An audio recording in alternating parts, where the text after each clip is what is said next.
So I figure I'll go ahead and give you guys a rundown on my current setup, what it looks like when I'm in the tree. First, we got a latitude strap, the bow hanger, got my old bear bow. Over here we got the 4th Air camera arm for my A6100 setup. And under that we got mystery ranch backpack, nice and deep, opens way up if you need to, stays open, little shelf there,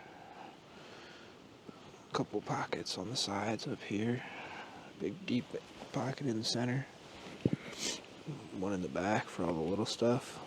And then I'll show you my sticks.